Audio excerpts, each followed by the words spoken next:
graças a Deus pelo privilégio, né, de estarmos aqui. E é gostoso, né, mas estarmos ali. O que será? Né? A gente imagina o que será, porque de fato estamos no céu maravilhoso, quando nós vamos estar na presença do Senhor, onde nós não vamos mais ter dificuldade nenhuma, não vamos ter dor, sofrimento, né, cansaço físico, nada disso. Vai ser muito gostoso estar ali na presença do Senhor. Vamos abrir as nossas Bíblias novamente, vamos para o Apocalipse.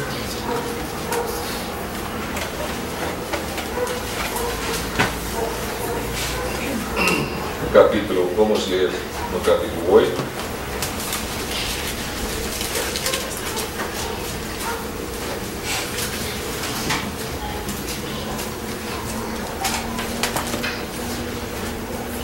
Apocalipse capítulo 8, verso 1. Quando o cordeiro abriu o sétimo selo, houve silêncio no céu cerca de meia hora. Então viu os 7 anjos que se achavam em pé diante de Deus, e lhes foram dadas 7 trombetas. Veio outro anjo e ficou em pé junto ao altar com um incensário de ouro, e foi-lhe dado muito incenso para oferecê-lo com as orações de todos os santos sobre o altar de ouro que se acha diante do trono. E da mão do anjo que subiu à presença de Deus a fumaça do incenso com as orações dos santos. E o anjo tomou o incensário, encheu de fogo no altar e o atirou à terra. E houve trovões, vozes, relâmpagos e terremoto. Então os 7 anjos que tinham as 7 trombetas prepararam-se para tocar. O primeiro anjo tocou a trombeta, e houve saliva e fogo de mistura com sangue, e foram atirados à terra.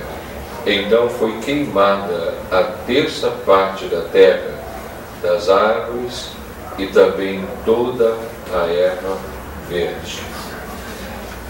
O segundo anjo tocou a trombeta, e uma como que grande montanha ardendo em chamas foi atirada ao mar, cuja terça parte se tornou em sangue. E morreu a terça parte da criação que tinha vida existente no mar. E foi destruída a terça parte das embarcações. O terceiro anjo tocou a trombeta, caiu do céu sobre a terra parte dos rios, sobre as fontes das águas, uma grande estrela ardendo como tocha. O nome da estrela é Absinto, e a terça parte das águas se tornou em absinto, e muitos dos homens morreram por causa dessas águas, porque se tornaram amargosas. O quarto anjo tocou a trombeta, e foi ferida a terça parte do sol, da lua e das estrelas, para que a terça parte deles escurecesse, e na sua terça parte não brilhasse, tanto o dia como também a noite. Então vi e ouvi uma águia que, voando pelo meio do céu, dizia em grande voz: ai, ai dos que moram na terra, por causa das restantes vozes da trombeta dos 3 anjos que ainda têm que tocar. Até ali. Que o Senhor acrescente sua bênção à leitura da Sagrada Palavra. Há dias que nós consideramos um pouco no capítulo 7, e nós então observamos como entre o 6º selo e o 7º selo nós temos um intervalo aqui, usado pelo Senhor para, através de João, mostrar acontecimentos, né, que se deram antes e durante a tribulação. Nós temos já observado, então, que o Senhor estava preparando 144 mil pessoas para pregar o Evangelho durante os 7 anos de tribulação. E nós vimos então que esses 144 mil foram escolhidos antes que começasse a tribulação. Os 4 anjos que seguravam os ventos que iam danificar a terra não puderam iniciar o seu trabalho até que os 144 mil fossem selados. E nós sabemos então que eles foram escolhidos por Deus antes de começar a tribulação. E na parte ainda desses 144 mil é bom lembrar, não é, que eles foram escolhidos da nação de Israel, 12 mil de cada tribo. 12 tribos, então faz o total de 144 mil. E temos que lembrar que esses 144 mil são judeus, são da nação de Israel, não são dos gentios. Quando nós ouvimos, né, as pessoas falando que esses 144 mil é a igreja e que só os 144 mil é que vão para o céu, nós não sabemos de onde essa religião falsa tirou esse pensamento, né? Porque a Bíblia é muito clara em dizer que eram 12 mil de cada tribo de Israel. Isso é muito claro, está muito evidente aqui, não é? Então a igreja, na verdade, é composta de pessoas de todas as nações do mundo, inclusive também, é claro, de Israel. Mas não temos aqui escolhidos nenhum gentio, somente judeus, e a igreja não é composta somente de judeus. Então a religião falsa que ensina isso não está de fato olhando para a palavra com cuidado e atendendo aquilo que a palavra realmente determina. Quando nós pensamos nas religiões que existem no mundo, cada dia aumenta mais o número delas, nós temos que lembrar que nós não temos que ouvir nenhuma religião, nós não temos que seguir ensino de nenhuma religião, nós temos que seguir a palavra do Senhor. E a nossa fé deve estar na palavra escrita de Deus. Nós não devemos de forma alguma seguir as religiões, porque cada uma delas tem a sua particularidade para atrair pessoas, para aumentar o número de contribuidores, porque o interesse às vezes não é senão financeiro. Então nós temos que olhar para a palavra e ficar com a palavra. Então esses 144 mil eram judeus. No restante do capítulo, do 9 até o 17, nós temos o resultado do trabalho deles. Aí nós temos então uma multidão, conforme o verso 9, né, que ninguém podia enumerar. E essa multidão vem de todas as tribos, nações, tribos, povos e línguas, e estão em pé diante do trono, diante do Cordeiro. Então é muito importante a gente observar o resultado desse trabalho feito por esses 144 mil. Eles levaram a palavra a todas as nações, povos e línguas, e pessoas de todas essas nações se converteram durante a tribulação, foram mortos pela besta, pelo Império Romano, que vai dominar o mundo. Então nós sabemos que essas pessoas deram uma vida pelo Evangelho. E quando nós olhamos para isso, nós entendemos que o Evangelho é o poder de Deus para a salvação de todo aquele que crê, primeiro do judeu e também do grego, como o apóstolo Paulo fala em Romanos 1 e 16. E nós devemos então ser animados de pregar o Evangelho, porque o mesmo Evangelho que eles pregarão é o Evangelho que nós pregamos, é a salvação através de Jesus Cristo somente, né? E nós temos então que lembrar que se pregarmos o Evangelho, as pessoas vão se converter. Então nós nunca devemos esquecer esse fato. Nós temos em nossa mão o privilégio de conhecer a palavra, de conhecer o Evangelho de Cristo, o Evangelho verdadeiro, né? O Evangelho puro, e nós podemos então pregar. E se pregarmos, pessoas vão se converter. Mas se cruzarmos os braços e não fizermos nada, então ninguém vai se converter através do que nós não estamos fazendo, não é? Então nós precisamos entender isso. O Evangelho é poder de Deus, e é por isso que na tribulação esses homens vão percorrer o mundo e eles vão pregar, e as pessoas, mesmo num regime tão fechado como o do Império Romano, um domínio tão grande como o da besta, as pessoas vão aceitar Jesus Cristo, vão crer na palavra do Senhor, não é? Porque esses homens estarão sendo usados pelo Espírito de Deus durante aquele tempo para a pregação do Evangelho. Então nós temos aqui como resultado uma grande multidão que foram salvas, né? E quando nós olhamos para essa multidão, nós os vemos com vestes brancas e com palmas nas suas mãos. As vestes brancas falam da pureza que eles alcançaram através da fé no Senhor Jesus Cristo. E as palmas das mãos significa a vitória que eles tiveram pela sua fé no Senhor. E na verdade eles estão ali no céu e estão vestidos de branco e com palmas nas suas mãos. Essas pessoas não foram salvas ainda, irmãos. Essas pessoas vão ser salvas ainda. Nosso Deus nos tem mostrado isso, revelado isso através da sua palavra.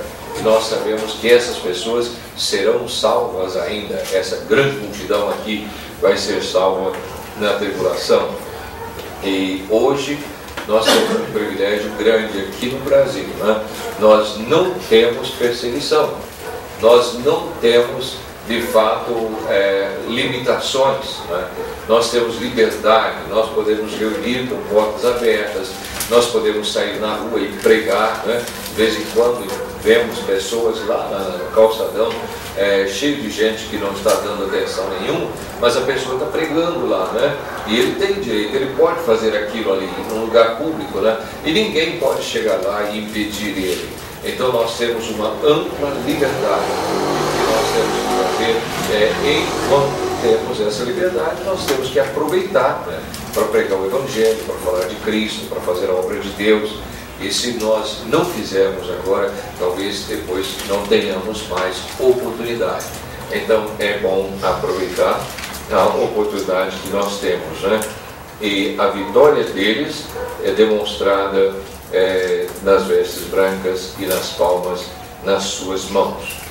E quando nós chegamos no versículo 16, nós lemos: jamais terão fome, nunca mais terão sede, não cairá sobre eles o sol, nem ardor algum, pois o cordeiro que se encontra no meio do trono os apacentará e os guiará para as fontes da água da vida, e Deus lhes enxugará dos olhos toda lágrima.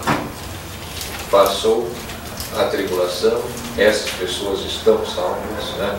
E elas estão ali na presença de Deus e para sempre estão livres de todas aquelas coisas que aqui eles sofreram, né? E é tão bom quando nós pensamos assim, né? E nós entendemos que o nosso futuro é o mesmo, né? Nós estamos passando por aqui, mas nós vamos para a glória. E nós vamos estar com o Senhor. Então esse mundo não presta, irmãos, né? E nós não queremos nada como esse mundo. Nós queremos servir ao nosso Senhor. E cada irmão, cada irmã deve pensar isso, deve abrir o seu coração para o Senhor. Não, o mundo não presta. Nós não devemos de forma alguma nos ligarmos a esse mundo, mas vivermos para o Senhor. Porque agora mesmo nós vamos estar na glória, e aí nós estaremos apacentados também pelo Cordeiro, e nunca mais nós sofreremos nada do que sofremos aqui. Vai ser muito bom, né? Quando nós estivermos ali com o Senhor. Agora nós chegamos no capítulo 8, e no capítulo 8 então nós temos agora, no início do capítulo, o 7º selo, né? Aí vem a abertura então do 7º selo. O Cordeiro está abrindo os selos, né? E nós lemos aqui, quando o Cordeiro abriu o 7º selo, houve silêncio no céu cerca de meia hora. É bem interessante, né? Quando a gente pensa que o que está ocorrendo, o que está acontecendo, nós já vimos nos primeiros selos, né? Do primeiro até ao 6º selo, e agora nós temos o 7º selo. E quando é aberto então o 7º selo, a primeira coisa que acontece é um silêncio lá no céu. O que esse silêncio, né? Nós lemos aqui um silêncio cerca de meia hora. A palavra cerca está indicando que não era meia hora exata, né? Mas aproximadamente, pode ser menos, pode ser um pouco mais do que meia hora. E esse silêncio é notório, né? Ele mostra realmente a misericórdia de Deus, né? Mostra a bondade de Deus. E quando nós pensamos nisso, nós entendemos o que Deus realmente quer, né? Quando nós olhamos para o Velho Testamento, nós encontramos Noé construindo a sua arca, né? Nossa bitoneira é do tempo do Noé, não está funcionando direito. Se você quer colocar ela, é do tempo de Noé. Noé usou ela para construir. Mas hoje ela já rodou, né? Acho que ela vai acabar rodando, né? Mas foi bom. Hoje tinha arroz 2 meses, né? Hoje foi arroz 2 meses, né? Bom, a Sara fez o arroz 2 só, né? Ela gostoso mesmo. Mas é interessante a gente lembrar de Noé, né? Quando ele fez aquela arca, Deus trouxe o dilúvio sobre a terra. E quando Noé entrou com todos os animais e aí a arca estava lá quietinha e eles todos lá dentro, o Senhor ainda esperou quanto tempo? 7 dias. Né? Durante 7 dias a arca ficou quietinha, aquele silêncio de Deus. Né?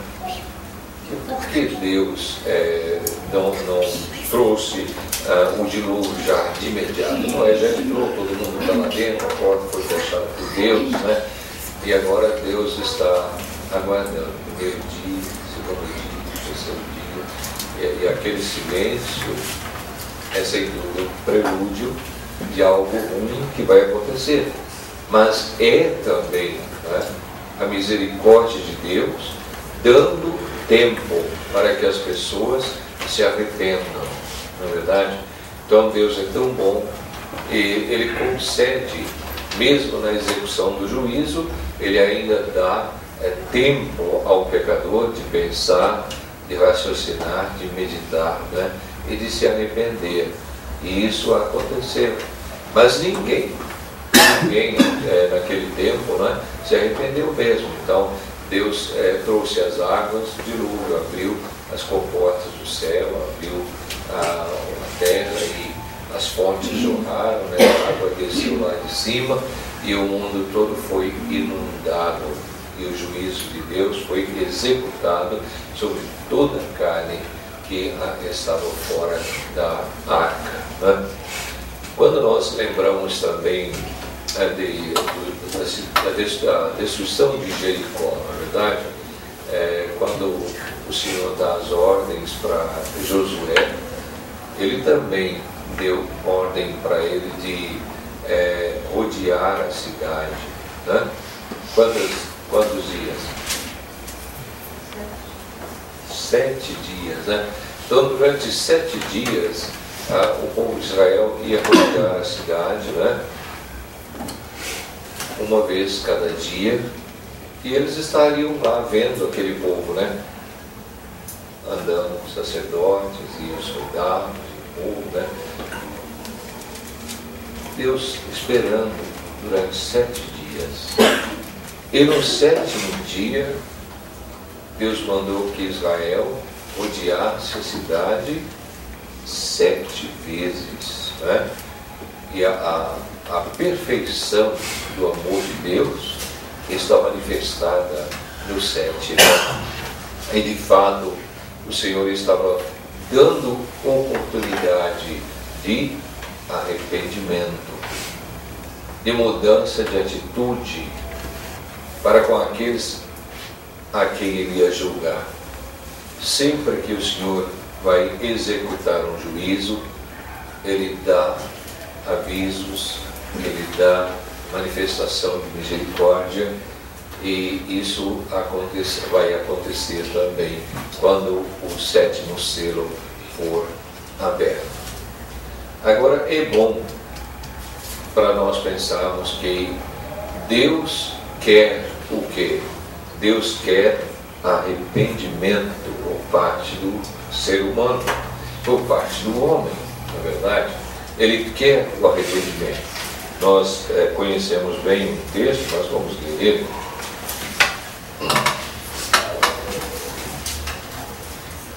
Segunda Pedro, capítulo 3, e o versículo 9. Vamos ler 8 e 9, né? Há, todavia, uma coisa, amados, que não deveis esquecer, que para o Senhor um dia é como 1000 anos, e 1000 anos como um dia. Não retarda o Senhor a sua promessa, como alguns a julgam demorada. Pelo contrário, Ele é longânimo para convosco, não querendo que nenhum pereça, senão que todos cheguem ao arrependimento. O que Deus quer? Que a pessoa se arrependa? É claro, né? É o amor dele, é a bondade dele. E de fato Deus dá ao ser humano a oportunidade de se arrepender.